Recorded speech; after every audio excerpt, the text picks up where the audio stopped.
বর্ডারের পাশ দিয়ে এই রাস্তা যেটা আছে সেটা দিয়ে হেঁটে চলেছি।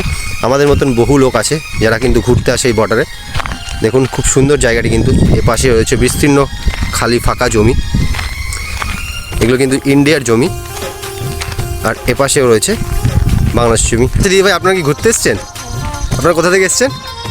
আর আমি এখন রয়েছি ভারতের সেই সর্বশেষ গ্রামে। আমার পিছনে আমি আপনাদের দেখাবো, এই পেছনে রয়েছে সেই ধরমপুর গ্রাম, যেই গ্রামটি কিন্তু ভারতবর্ষের শেষ গ্রাম। চলুন আমরা এই বর্ডারও দেখব এবং ঘুরে দেখব এই ধরমপুর গ্রামটি, এবং আপনাদের দেখাবো কিভাবে একটি বর্ডার ভারত ও বাংলাদেশকে দুভাগে ভাগ করেছে।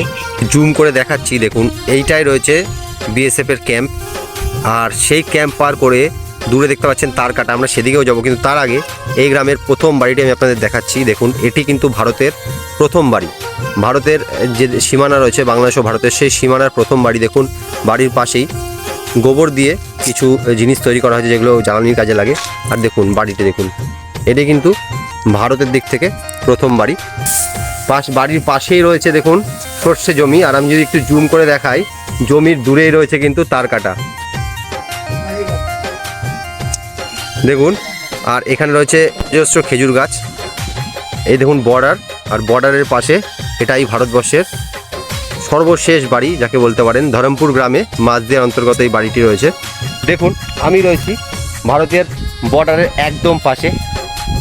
আমি যদি এখানে টাচ করি, দেখুন আমি কিন্তু ভারতীয় বর্ডার টাচ করে রয়েছি, আর এই তারকাটার ওপারেই কিন্তু রয়েছে বাংলাদেশ। জায়গাটি এতটা সুন্দর, আমি আপনাকে কী বলবো। ওপাশে দেখুন পুরনো তারকাটা রয়েছে, যেই তারকাটা কিন্তু বর্তমানে প্রায় জরাজীর্ণ অবস্থা, সেই কারণেই ইন্ডিয়ান গভর্নমেন্ট থেকে নতুন তারকাটা দেওয়া হয়েছে। আর এখান থেকে 400 মিটার দূর পর্যন্ত রয়েছে ভারতের যে ল্যান্ড, সেই ল্যান্ড যেখানে চাষিরা চাষ করছে। ওপারেও বাংলাদেশেও কিন্তু অনেকটা পর্যন্ত ভারতের যে চাষিরা আছে তাদের জমি আছে, তারা কিন্তু এই বর্ডার ক্রস করে ওখানে যেতে পারে, তাদের জন্য তাদের নির্দিষ্ট কিছু ডকুমেন্ট লাগে। তো আমরা চলে এসেছি সেই বর্ডারে। দেখুন এই বর্ডারের রাস্তা এখান থেকে সোজা চলে গেছে অনেকটা দূর পর্যন্ত। আমরা হেঁটে হেঁটে যাবো এবং আপনাদের দেখাবো। আমরা কিন্তু রয়েছি ভারত আর বাংলাদেশের বর্ডারের একদম পাশে। আমার পাশে দেখতে পাচ্ছেন তারকাটা, এখান থেকে 400 মিটার পর্যন্ত ভারতের জায়গা, তারপর বিস্তীর্ণ খোলা জমি পুরোটাই কিন্তু বাংলাদেশের। আর এপাশে চাষিদের ওপাশে যাওয়ার কিন্তু অধিকার রয়েছে। এখানে আধার কার্ড এবং অন্যান্য ডকুমেন্ট জমা করে ওপারে যেতে হয়। দেখুন আমরা সেই বর্ডারের পাশ দিয়ে এই রাস্তা যেটা আছে সেটা দিয়ে হেঁটে চলেছি। আমাদের মতন বহু লোক আছে যারা কিন্তু ঘুরতে আসে এই বর্ডারে। দেখুন খুব সুন্দর জায়গাটি, কিন্তু এপাশে রয়েছে বিস্তীর্ণ খালি ফাঁকা জমি, এগুলো কিন্তু ইন্ডিয়ার জমি, আর এপাশেও রয়েছে বাংলাদেশ জমি। দিদি ভাই, আপনারা কি ঘুরতে এসছেন? আপনারা কোথা থেকে এসছেন? ও এখানেই বাড়ি? ও শ্যামনগর, মানে আমাদের কি বাড়ি? আমাদের বাড়ি জিরাট। দিদি ভাই এখানে ঘুরতে এসছে, ভালো লাগছে বর্ডার? ছবি টবি তোলেন? ও দেখুন সেই শ্যামনগর থেকে দিদি ভাইরা কিন্তু বর্ডার দেখতে এসছেন। তোমার বাড়ি এখানেই? তুমি এই সাইকেল চালিয়ে যাও, ভয় লাগে না বর্ডারের পাশ দিয়ে?